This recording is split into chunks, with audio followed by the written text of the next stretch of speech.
LWO1 WeatherNet. Liftoff conditions looking pretty good. ESTS is ready for launch. Ignition.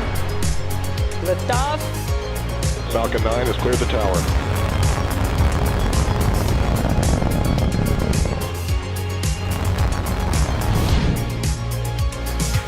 Ten, 9, 8, Side booster ignition. 6, 5, 4, 3, 2, 1.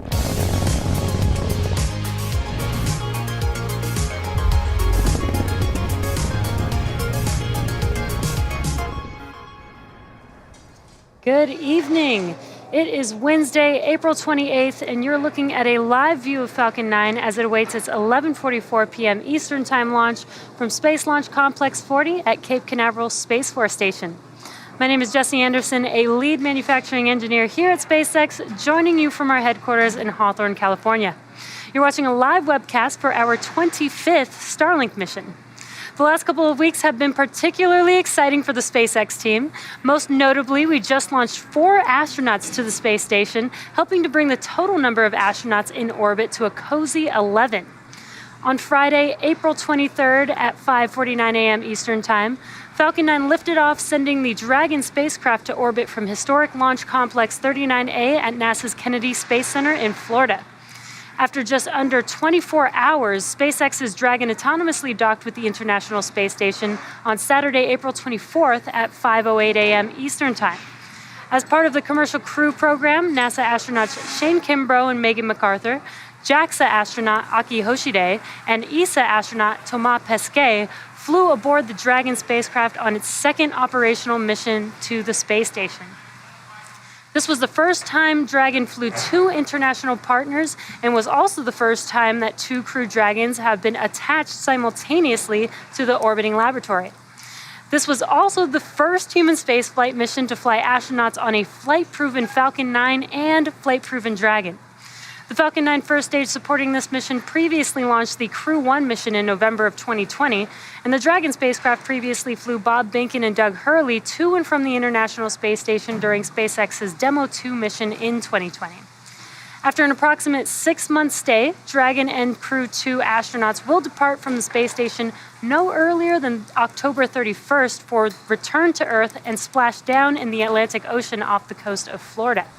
And speaking of splashdowns, while Crew 2 is just beginning their mission on station, Crew 1 is getting ready to splash down in just a few days.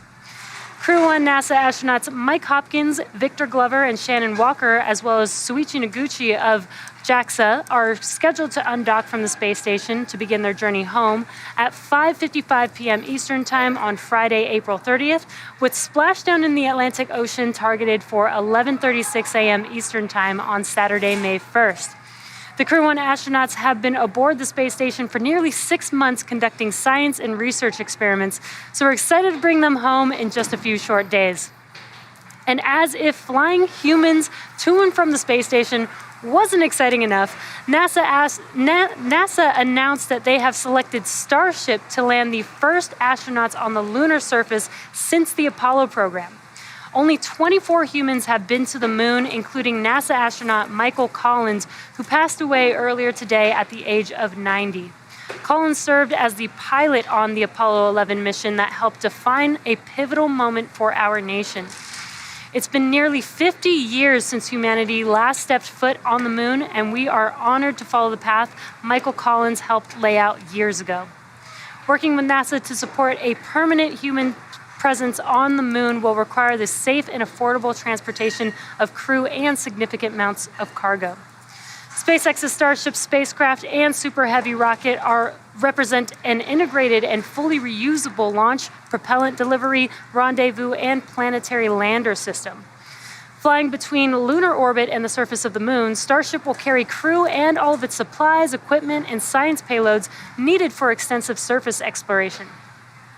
Since January 2020, the team has built 10 Starship prototypes, manufactured and tested more than 60 of Starship's Raptor engines, and conducted 6 suborbital flight tests, including 2 100-meter hops and 4 high-altitude flights. We also built a full-size Super Heavy booster as a part of a Pathfinder effort, and currently have 5 vehicles in production. This is truly an extraordinary time for America's human spaceflight program, and we can't wait to support NASA in this effort. In the meantime, let's take a look at the Falcon 9 currently awaiting launch on the pad.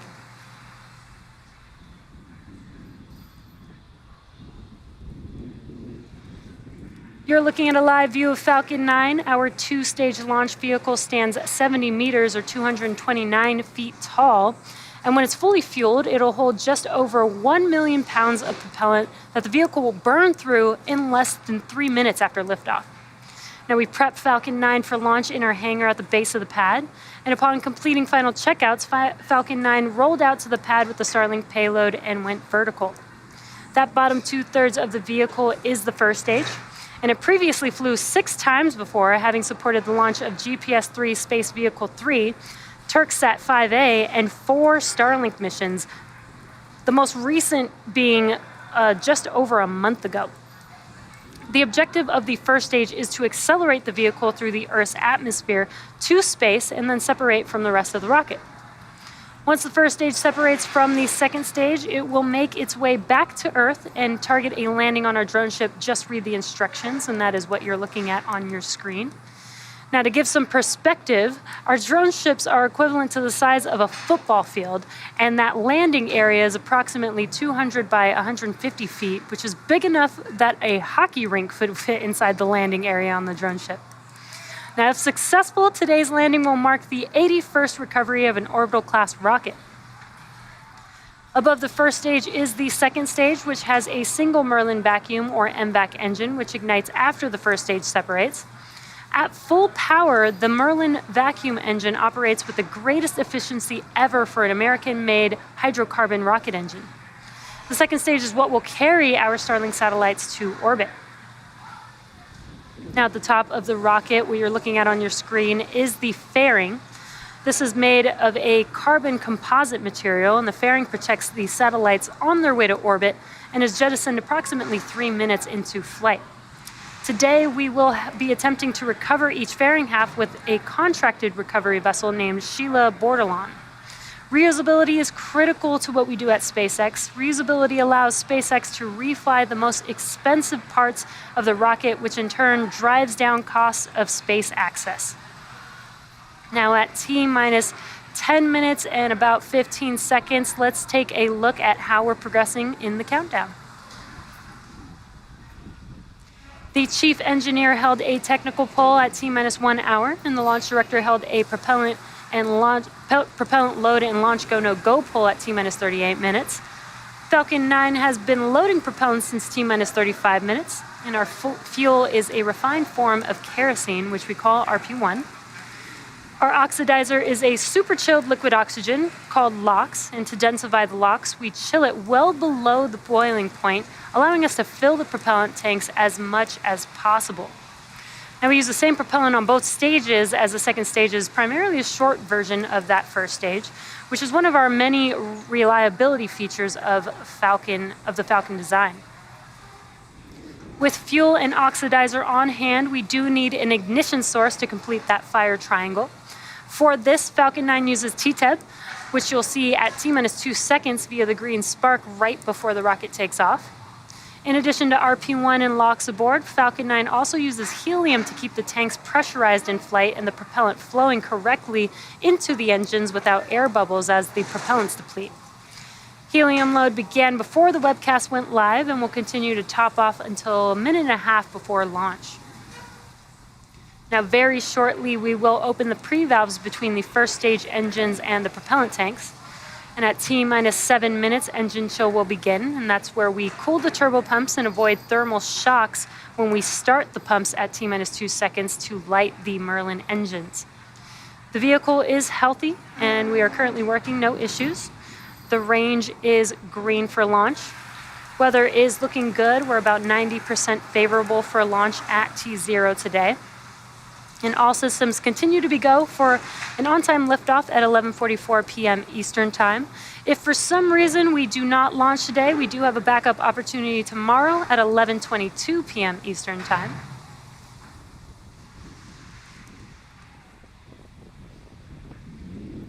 We talked a lot about human spaceflight activities at the front of the webcast. This is why SpaceX was founded. Ultimately, our goal is to enable regular human transport to and from the moon, Mars, and beyond. Our focus on human spaceflight played a significant role in our development of Starlink. It was critical that we build a constellation in a way that ensures space stays safe for all missions, particularly human spaceflight missions. So we approached our satellite constellation differently than others have in the past. We've talked previously on the webcast about how more satellites at a lower orbit result in better service, but characteristics of those lower orbits also help act as a natural debris removal system. Starlink satellites are designed to deorbit at the end of their useful life, but in the unlikely event that they don't, the natural gravitational pull of the Earth will pull them out of orbit so that they don't stay in space indefinitely. This is very different than traditional comm satellites at even slightly higher orbits that will be circling our Earth for hundreds of years. And unlike our Falcon 9 rocket, Starlink satellites are not designed to survive re-entry. In fact, Starlink satellites are designed to be fully demisable, meaning that they burn up when they re-enter the Earth's atmosphere. Beyond making sure satellites deorbit at the end of their useful life, we also need to ensure we didn't run into any other satellites or objects in space. We cannot talk about space safety without mentioning the amazing folks at the 18th Space Squadron who keep track of space debris so that we can effectively dodge it. 3 times per day, the orbit predictions for all Starlink satellites are uploaded to space-track.org, which is managed by the 18th Space Control Squadron. The 18th Space Control Squadron screens the predictions for conjunctions with tracked objects in their vicinity. The results of the screening are sent to each Starlink satellite so that they can avoid any objects that might cross their orbital path. SpaceX also uploads its own data to be used by the 18th Space Control Squadron for collision avoidance screening for other operators. In addition to working with the 18th Space Control Squadron, SpaceX is also working with NASA on these efforts. In March of 2021, Starlink and NASA signed a joint agreement to ensure deep levels of coordination, cooperation, and data sharing as it relates to space safety and collision avoidance. This agreement was signed after many months of SpaceX sharing all of the details of our satellite operations to ensure that NASA has a full understanding of our approach to space safety. This agreement helps establish a baseline of how all satellite operators might operate most safely, particularly as it relates to human spaceflight and the operation of critical science satellites. We are extremely proud of our efforts to not only provide internet access to the disconnected, but also ensure space remains a place where human spaceflight continues to grow. Now we're currently at T-minus 5 minutes from liftoff, and Falcon 9 is now moving into the final stages of the countdown. We're currently waiting for the transporter erector, or the TE, to retract. The TE is that structure that's right next to the vehicle on your screen. It's slightly behind the vehicle or to the left on your screen. First, the TE clamps will start to open, and then the transporter erector will begin to retract away from the rocket slightly. And then at T0, hydraulics will pull that TE farther away from Falcon 9 to clear the way as the vehicle lifts off. Now we use the TE to roll the rocket out to the pad and raise it to its vertical launch position. And you can see on your screen that the clamps are opening there. Once those clamps are open, the TE will start to retract back. Now, the TE also provides liquids, gases, electrical connections to the second stage, as well as air conditioning to the payload fairing.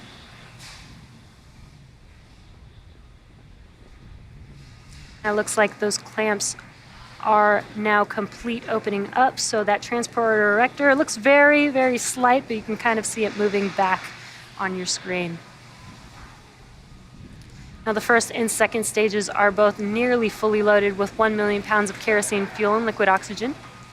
Super chilled liquid oxygen is our propellant oxidizer. When its temperature is increased, it turns from a liquid to a gas, which is why you see those white clouds around Falcon 9. And that's because that liquid oxygen is meeting that warmer, humid ambient air. First stage should finish prop loading at T-minus 3 minutes in a few seconds here, and then second stage at T-minus 2 minutes. And at T-minus 60 seconds, Falcon 9 will be in startup. Togo, bleed verification. And what startup means is that the rocket's autonomous internal flight computers have taken over the launch countdown. Lock load complete. There's that call out. That LOX load is now complete on both first and second stage. Now just inside T-minus 2 seconds, we light the Merlin M1D engines, and we use TTEB, as I mentioned earlier, as our ignition fluid. And when it mixes with the oxygen, it will burn a green-colored flame. And then we allow fuel into the thrust chamber, and the engine comes up to full power for liftoff at T0.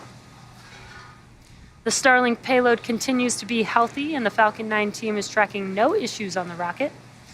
Weather is still looking good for T0 today, and the range has cleared the surrounding ground, water, and airspace and are green for launch.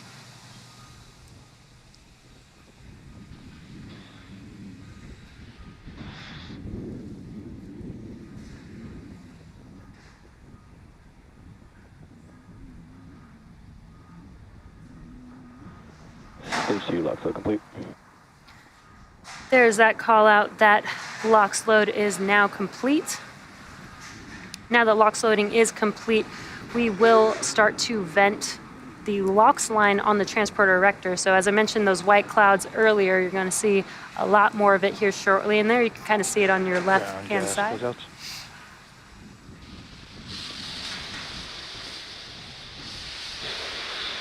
there's that venting that you can see from that LOX line.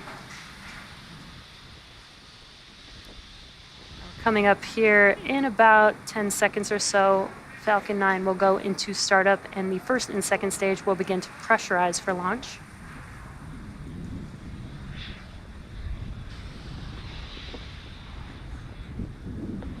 Falcon 9's in startup. There's that call out. The autonomous internal flight computers have now taken over the launch countdown.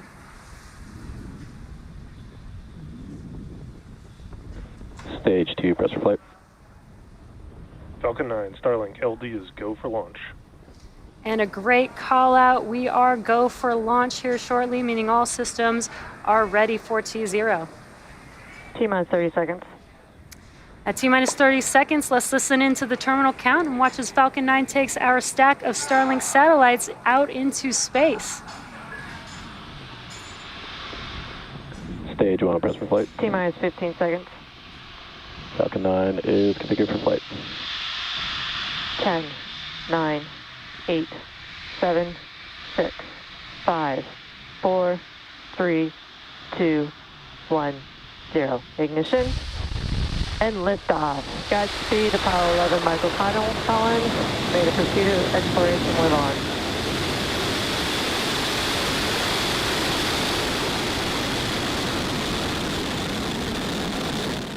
Vehicles pitching downrange. Stage 1, propulsion is nominal.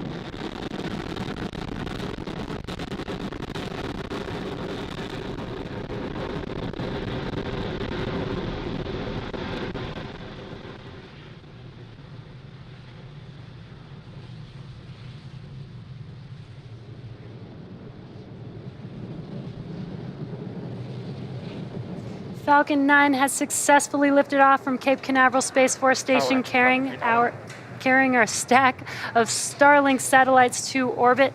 The next event coming up here shortly is Max Q. Max Q is the maximum aerodynamic pressure that the vehicle sees on ascent. So throttling down those engines helps us pass through that large structural load.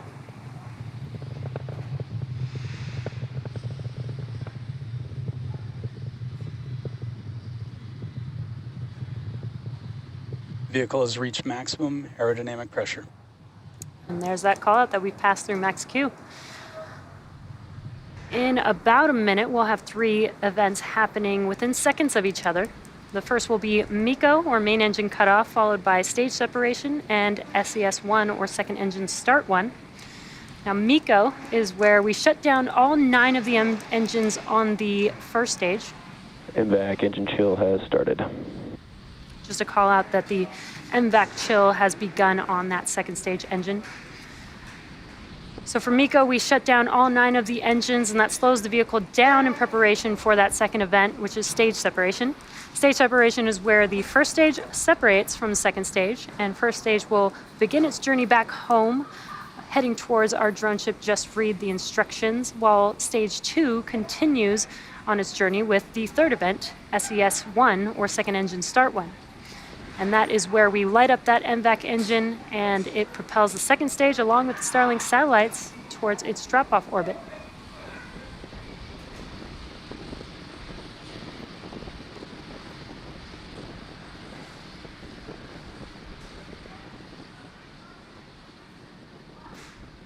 And MECO.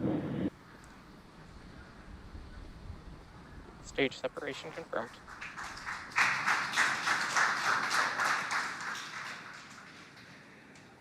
MVAC ignition. We had MECO and stage separation. On your left-hand screen is a view from the first stage. On your right-hand screen is a view of that second stage engine. You kind of saw a glow of that T-TEB, that green flame, when we ignited that engine. We're coming up on fairing deploy here shortly. Fairing separation confirmed. And there you could see confirmation on your screen that we have successfully deployed those fairing halves. And as a reminder, we will be attempting to recover the fairing halves today with a contracted recovery vessel named Sheila Bordelon. On your left-hand screen, it is a little dark over there on the East Coast because it is nighttime, but we did get some glimpses of the sunlight hitting those grid fins. See if we can get some more views of that in a little bit.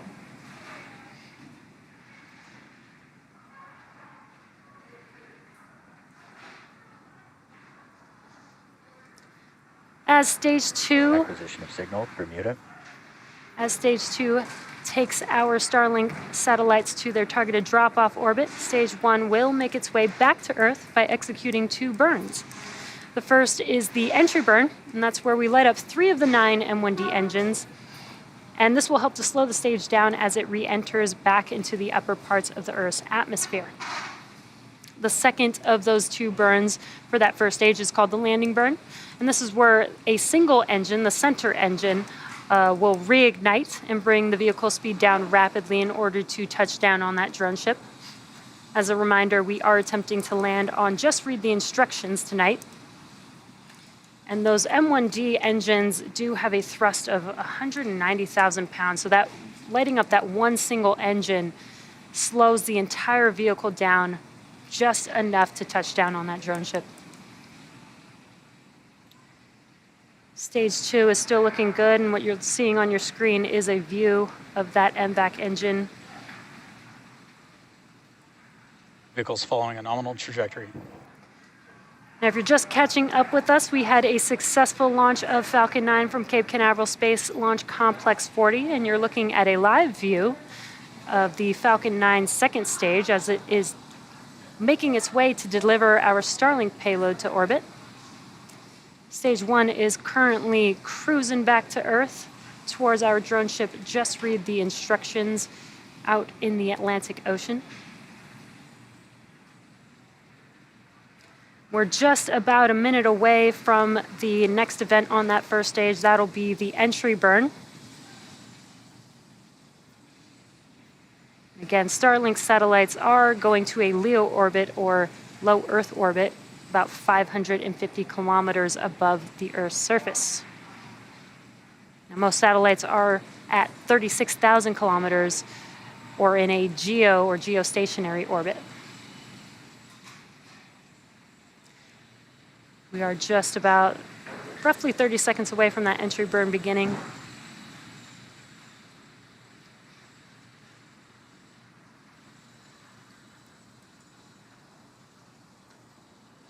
And on your left-hand screen, there is the first stage. It is a little dark.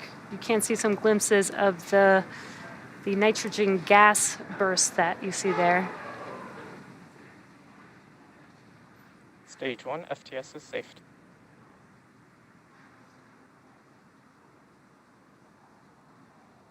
Stage 1 entry burn. And you can see on your left-hand screen, the entry burn has begun as those 3 engines light up that view for us. This entry burn will last about 20 seconds long. Stage 1 entry burn shutdown. And that concludes... Stage 2 continues to follow a nominal trajectory. That concludes the entry burn, and then we also got to call out that stage 2 is still nominal. The next event coming up will be in about a minute from now. That'll be the landing burn, the start of the landing burn on the first stage. And what you're looking at live on your screen is a view from the second stage looking aft at the MVAC engine. That MVAC engine has a thrust of 220,500 pounds of thrust in a vacuum.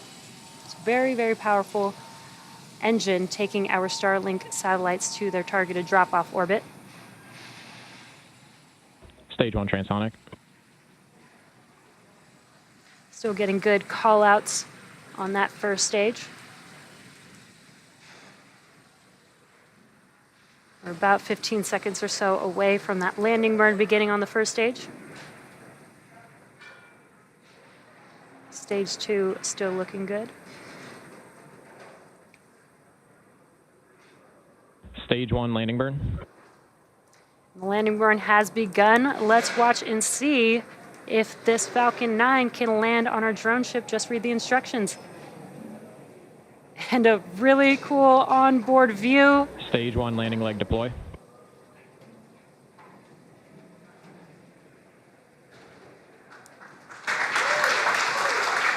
And there you Stage can 1 see landing the first stage Falcon 9 has landed for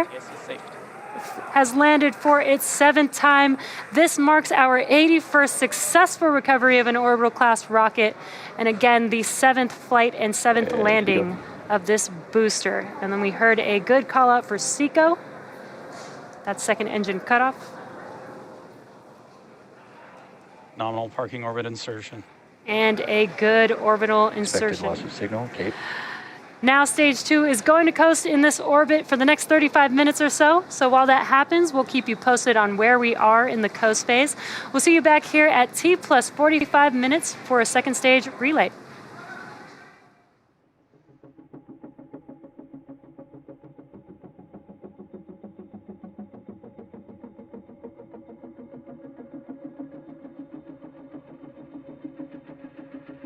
Acquisition of signal, Newfoundland.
Expected loss of signal, Bermuda.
Expected loss of signal, Newfoundland.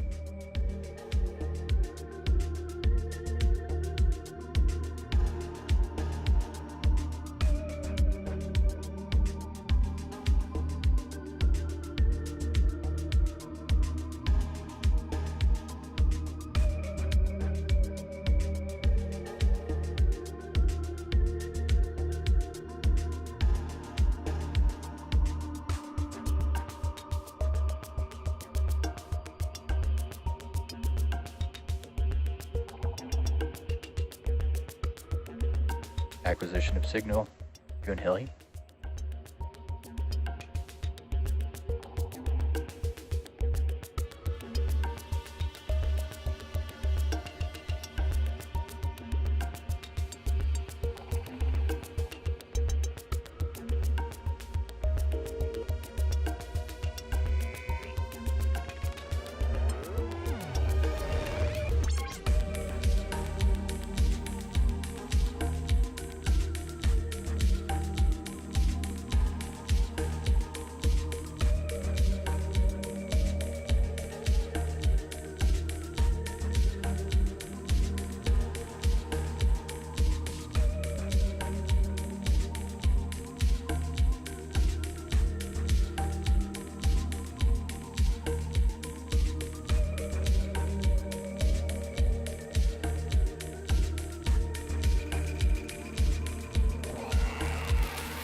Acquisition of signal, Diego Garcia.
Welcome back to the webcast for our 25th Starlink mission from Cape Canaveral Space Force Station.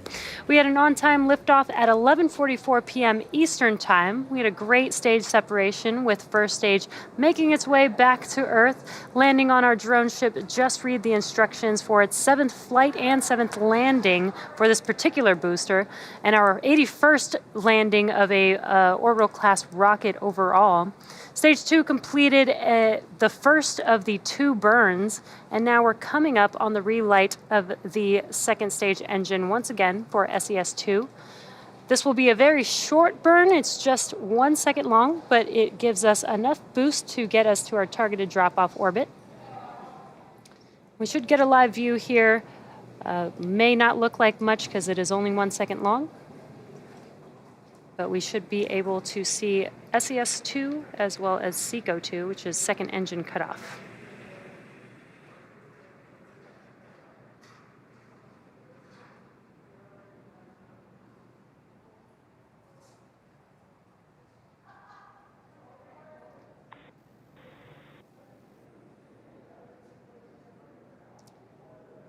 And there was SES-2 and SECO-2. As I mentioned, it was very quick, just 1 second.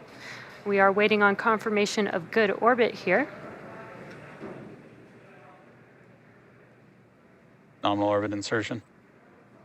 And there is that call out. We have a good nominal insertion. Again, our Starlink sats will ultimately end up in a LEO or low Earth orbit about 550 kilometers above the Earth's surface, which is different than your typical geostationary or GeoSat, which orbits roughly 36,000 kilometers above Earth. Now we have another 15-minute coast phase before we deploy our next batch of Starlink satellites into orbit. During this time, the spacecraft will start to spin, giving the Starlink satellites the momentum that they need to space themselves out over time after they deploy. So while this happens, sit back and continue listening to those super awesome space jams. We'll see you back here at T+1 hour and 3 minutes.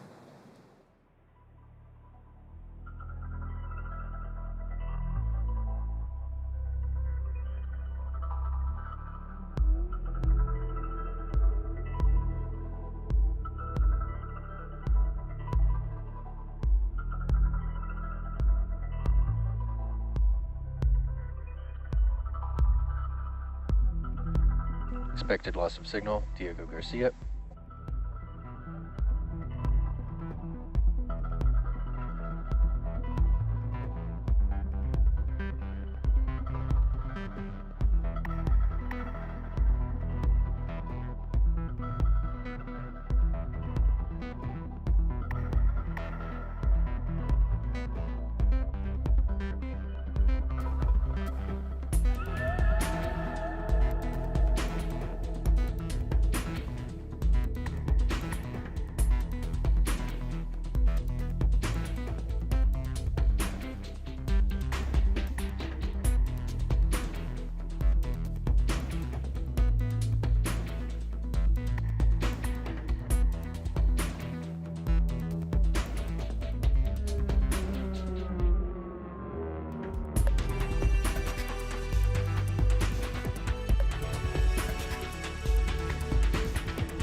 Acquisition of signal, Tasmania.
Welcome back to the webcast for our 25th Starlink mission.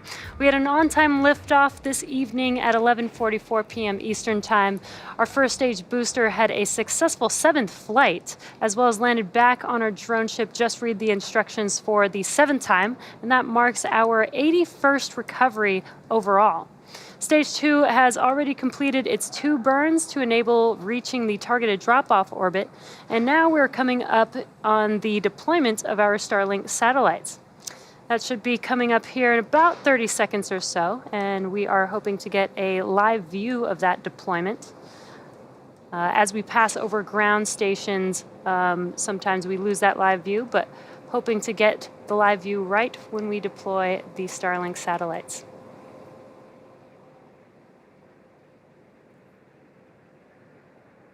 And there they are on your screen. An awesome view from space.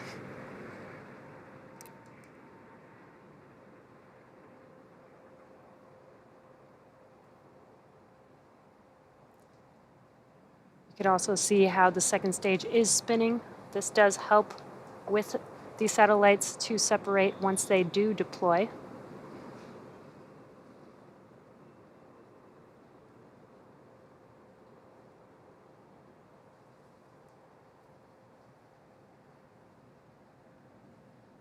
Starlink deploy confirmed.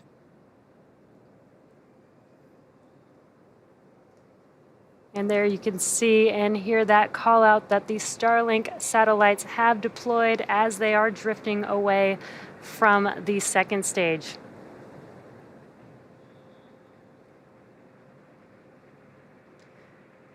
Now